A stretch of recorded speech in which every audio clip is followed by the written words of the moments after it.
LBD 課程中有4個元素係不可或缺嘅。我哋依家一齊嚟藉住3年級生活放大鏡小小科學家，認識一下我哋點樣喺課程中實踐 LBD 呢4個元素。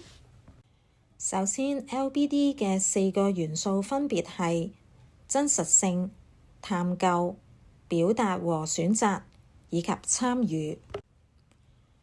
真實性係指學生探索自己或生活有關的真實問題，學生所使用的工具或方法是與真實世界相近，學生的學習對外界產生有意義的影響。我哋依家一齊睇下喺小小科學家裏邊點樣實現 LBD 所指嘅真實性。學生所探索嘅問題都係同自己同生活有關嘅真實問題。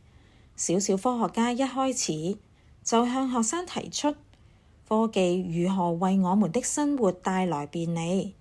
喺呢度將好似遙不可及嘅科技拉近到日常生活當中，要學生喺佢哋嘅生活中尋找便利生活嘅發明，從而對學習感到生活化同埋有趣味。喺 LBD 常識課中，學生經常會用到真實世界中會使用到嘅工具同方法，目的係讓學生嘅體驗更加貼近真實情景。喺第1至2教節當中，學生會進行榨橙汁活動，藉此發現科技的確帶俾人便利。學生需要用到橙、手動榨汁器同埋電動榨汁機進行活動，從而進行比較，發現科技發明對人類帶嚟便利。呢啲都係真實嘅工具同方法，學習係貼近生活嘅。除咗學習嘅問題，方法同工具與真實世界有聯繫，學生嘅學習亦都會對外界產生有意義嘅影響。喺第21、22教節，學生喺課堂上認識咗節能同唔同嘅減廢方法之後，就要思考喺生活中如何實踐節能同埋減廢，並且喺網上平台同同學分享自己生活上如何實踐環保。可見學習不限於課堂同埋課室，而係推展到學生嘅生活。佢哋一齊建立環保嘅生活習慣，能夠直接對真實世界產生影響。跟住我哋一齊嚟睇下探究。LBD 中嘅探究係指學生由好奇心驅使，自行發現問題及進行探究。老師不會直接提供答案，學生有機會試驗、失敗、改善及再嘗試，提升探究能力。小小科學家中係點樣讓學生進行探究嘅呢？我哋一齊嚟睇下。學生認識到科技發明對人類嘅便利之後，喺第5到第7教節中，佢哋會觀察同接觸唔同物料嘅雨傘，開展對熱嘅探究。唔同物料嘅隔熱效能都有唔同，但係老師唔會直接提供答案。學生要先觀察同推測，再而投票選出隔熱效能最好嘅雨傘。可見學生係帶住好奇去進行探究嘅。然後佢哋要將唔同物料嘅隔熱傘擺喺太陽下邊進行測試，藉此揾出合理嘅結論。過程中，學生需要推測，然後驗證，去發現答案。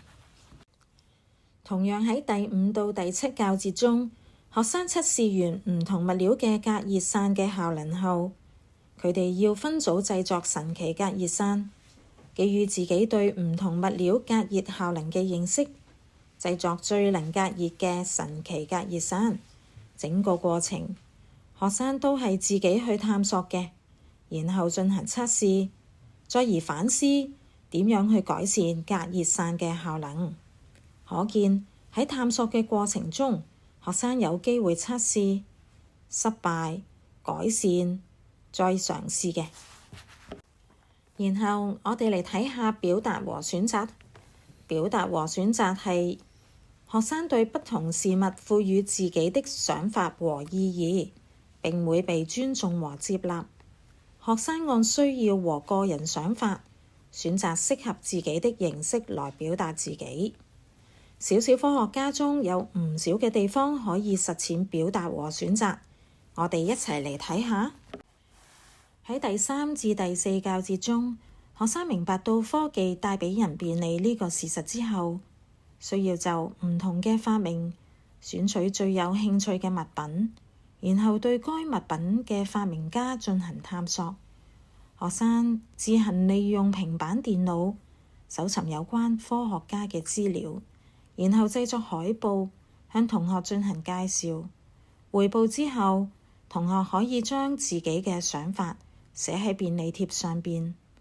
過程中，學生可以對唔同嘅科學家表達自己嘅想法，同時亦都發現原來唔同人都會有唔同嘅想法，自己可以對唔同嘅事物賦予唔同嘅意義，當中每個人嘅想法都會被接納同尊重嘅。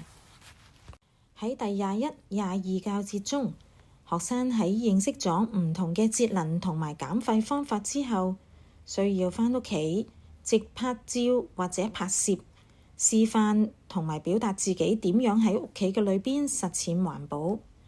整個想法都係由學生自行決定嘅。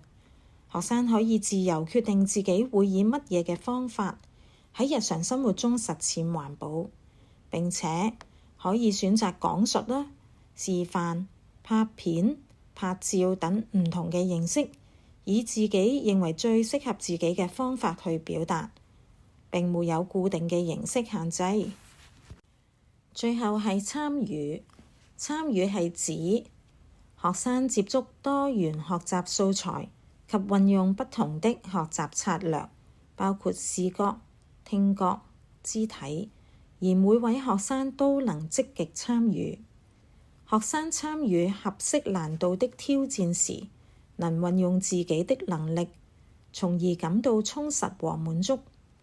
小小科學家中有唔少地方可以實踐參與，我哋一齊嚟睇下。喺 LBD 嘅課程中，學生會接觸到多元學習素材，並需運用唔同嘅學習策略。以第1至第4教節為例，學生會接觸到嘅素材包括繪本、榨橙汁用具、圖片、相片、平板電腦、海報、便利貼等。此外，學生會接觸繪本，進行體驗同分組討論等活動，讓學生以唔同嘅感官運用唔同嘅學習策略進行學習，務求以唔同嘅形式照顧學生唔同嘅需要同喜好，讓學生積極參與學習。喺單元2救救小鼠國裏邊，學生需要運用學習到有關力嘅原理，製作投射器。活動既有趣又具挑戰性。之後利用投射器擊退青蛙。過程中，學生可以選擇適合自己嘅工作，同組員協作完成任務。學生藉住小任務可以肯定自己嘅努力，亦都反思自己需要改善嘅地方。學生經歷咗一個完整嘅學習歷程，不但具有挑戰，亦都感到充實同滿足。